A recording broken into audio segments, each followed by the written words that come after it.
Muito boa noite, hoje é dia 11 de setembro, eu sou Gabriel Santana Weiner e esse é o Andei Pensando, nosso ponto de partida para tentar entender um pouco melhor o que está acontecendo no Brasil e no mundo.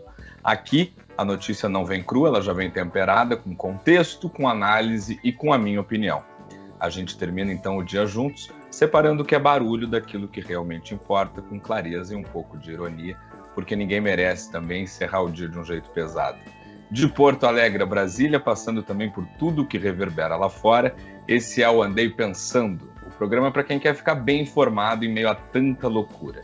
E hoje a gente vai falar, claro, do julgamento do ex-presidente Jair Bolsonaro, o final do voto do ministro Luiz Fux e o começo do voto da ministra Carmen Lúcia, a tragédia do assassinato do influenciador digital que falava de política Charlie Kirk nos Estados Unidos, e para terminar o programa para cima, o medicamento desenvolvido por uma pesquisadora brasileira que pode ajudar pessoas paraplégicas a recuperarem os movimentos.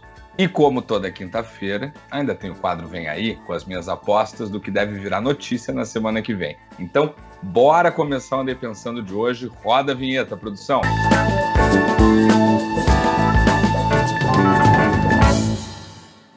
Bom, gente, o voto do ministro Luiz Fux durou mais de 12 horas, então, conforme prometido no programa de ontem, vamos fazer rapidamente um resumo do que aconteceu depois que o Andei Pensando foi ao ar. O Fux decidiu absolver quase todo mundo de todos os crimes, com exceção do tenente-coronel Mauro Cid e do general Braga Neto, que concorreu como vice, na chapa do ex-presidente Bolsonaro em 2022. O melhor resumo do dia de ontem está circulando nas redes sociais. Está sobrando jurista e está faltando psiquiatra aqui no Brasil. Todo mundo precisa respirar fundo e analisar as coisas com menos paixão. Na minha visão, o voto do ministro teve erros e acertos. O Fux lembrou o país que o processo penal não é um espetáculo, que réu tem direito à defesa plena, que não se pode atropelar o contraditório com prazos minúsculos diante de 70 terabytes de material probatório, que não se pode individualizar também as condutas de forma vaga. Esse rigor técnico importa e importa muito. Ao trazer à tona a discussão sobre a competência da primeira turma para julgar o caso, o Fux também prestou um serviço à democracia. Ele expôs que o Supremo precisa, sim, discutir os seus próprios limites. O tribunal não pode se confundir com um ator político e ele foi corajoso em dizer isso na contramão da maioria.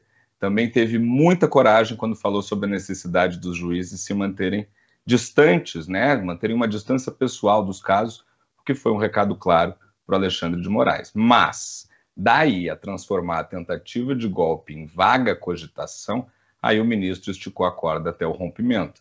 A pergunta é muito simples, Se o braço direito e o vice de campanha foram responsabilizados, como é possível o ex-presidente ter sido tratado como um mero espectador? Se as provas bastam para condenar o Cid e o Braga Neto, por que elas não bastam para alcançar quem conduziu politicamente esse movimento?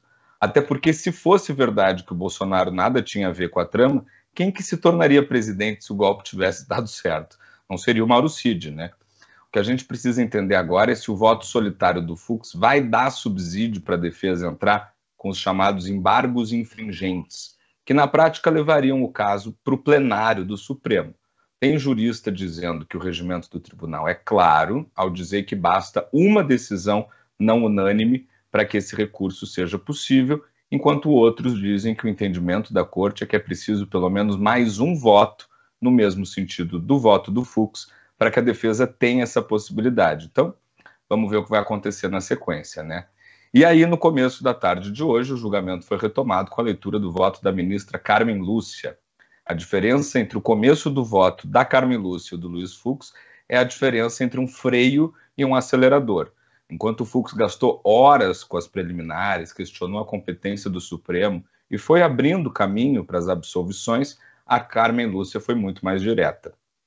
Rapidamente ela rejeitou todas as preliminares e disse em alto e bom som que a competência é do Supremo, sim. Fux levantou também a tese do cerceamento de defesa, pelo volume das provas, e a Carmen Lúcia respondeu que não teve qualquer prejuízo comprovado para as defesas e ainda lembrou o mensalão. 40 réus, julgamento lento, sem a tecnologia de hoje, ou seja, na visão dela, se agora os prazos são mais curtos é porque a realidade também é outra.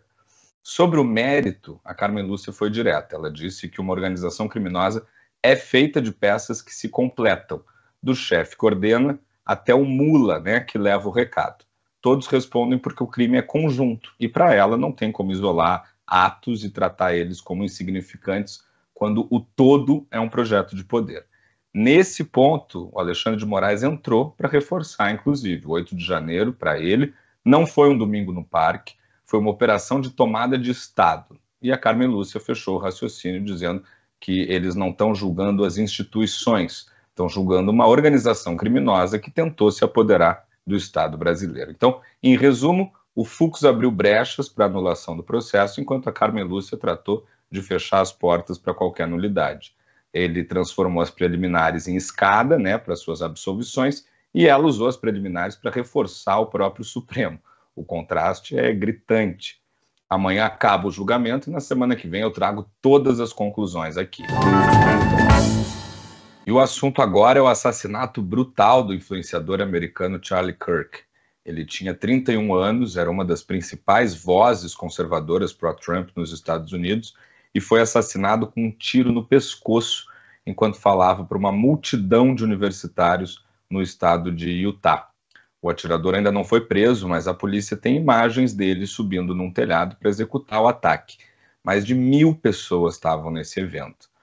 Kirk era um personagem polêmico, ele defendia as teorias de fraude nas eleições americanas de 2020, tinha posicionamentos fortes, incisivos, sobre imigrantes e pessoas trans, mas também levava o debate para o campus universitário, né, convidando opositores, inclusive, a questionar as suas ideias na frente das câmeras. Ele era amado e era também odiado na mesma medida.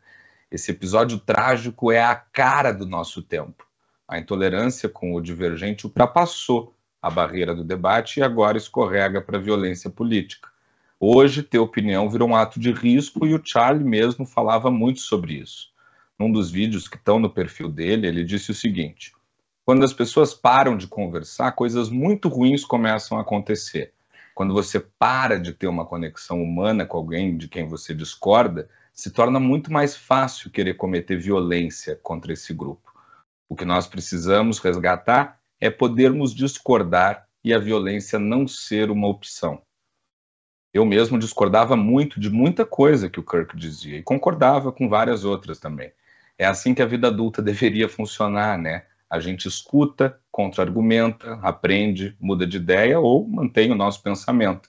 Mas quando a resposta para a palavra vira o gatilho, todo mundo sai perdendo. A democracia implica em conviver com o diferente. Eu não preciso gostar do que você diz e nem você precisa gostar do que eu penso. O que a gente precisa é garantir que a palavra continue sendo palavra, né? E não um preâmbulo para tiro. Porque se a gente não reaprender a acolher a divergência, o que sobra é o silêncio imposto pelo medo, e silêncio na política é sempre aviso de coisa pior. E a última notícia do dia é um orgulho nacional, para a gente terminar esse programa para cima, né? Às vezes a ciência dá um passo tão grande que a gente demora para entender o tamanho da revolução, e talvez a gente esteja diante de um desses momentos. Uma pesquisadora brasileira, a Tatiana Coelho de Sampaio, passou inacreditáveis 25 anos estudando uma proteína extraída da placenta, a laminina. Desse trabalho nasceu um medicamento chamado polilaminina, apresentado essa semana aqui em São Paulo e que pode reverter lesões na medula espinhal, algo que até agora era considerado impossível pela ciência. Durante os testes iniciais, pacientes que estavam paraplégicos ou tetraplégicos simplesmente voltaram a andar, alguns sem nenhuma sequela. Não é um milagre? Um deles, o Bruno Drummond, que sofreu um acidente grave e perdeu todos os movimentos do pescoço para baixo, estava totalmente recuperado depois de 5 meses de tratamento. Uma outra paciente, a atleta paralímpica Rauana Cruz, recuperou até 70% do controle do próprio tronco. Dá vontade de chorar até ouvindo uma notícia dessas, né? A Anvisa ainda não liberou a fase ampliada de testes em humanos e é preciso mesmo cautela, claro. Mas os resultados são tão impressionantes que os hospitais já estão se preparando para as primeiras aplicações assim que a autorização sair. num mundo tão cheio de notícias trágicas, né? Eu mesmo trouxe uma aqui no jornal, no Andei Pensando de hoje. É bonito pensar que talvez a gente esteja à beira de uma revolução na medicina. Não é uma cura garantida a todos, não é um milagre, é ciência, e é ciência do Brasil, que tantas vezes a gente vê atrás, né, na frente de uma corrida agora, capaz de devolver vida e movimento a quem tinha perdido os dois. Então, parabéns para a doutora Tatiana.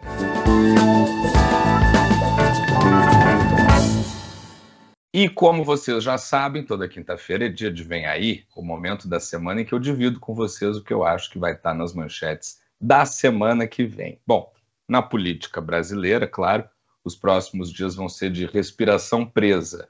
O julgamento do ex-presidente Jair Bolsonaro termina amanhã e a expectativa é de que a decisão do STF cause um efeito dominó. No Congresso, o tabuleiro já se move, né? A anistia avança em comissões, tem duas narrativas ali em disputa. Uma que quer pacificar o país sem salvar Bolsonaro e a outra que quer limpar a ficha do ex-presidente e reescrever a história desde 2019. Tudo isso já com olho nas eleições de 2026, quando essas decisões vão definir quem sobrevive e quem desaparece do jogo político. Enquanto isso, lá fora, o mundo fermenta outras crises. Protestos gigantescos tomaram as ruas do Nepal depois da proibição de redes sociais como Facebook, Instagram e YouTube. A reação foi tão violenta que o parlamento foi incendiado, o primeiro-ministro renunciou, políticos foram jogados num rio e o país agora busca um governo interino em meio a essa crise de legitimidade. Na França, novas manifestações expõem a fragilidade do governo Macron e aumentam a pressão sobre uma Europa que já está marcada pelo conflito ali no leste, né?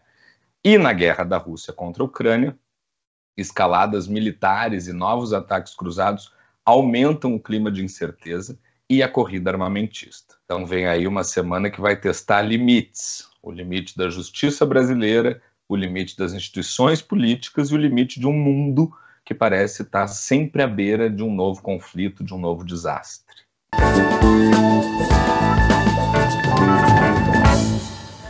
E com essa a gente encerra o Andei Pensando de hoje. Eu sou Gabriel Santana Weiner, foi um prazer fechar mais esse dia com vocês.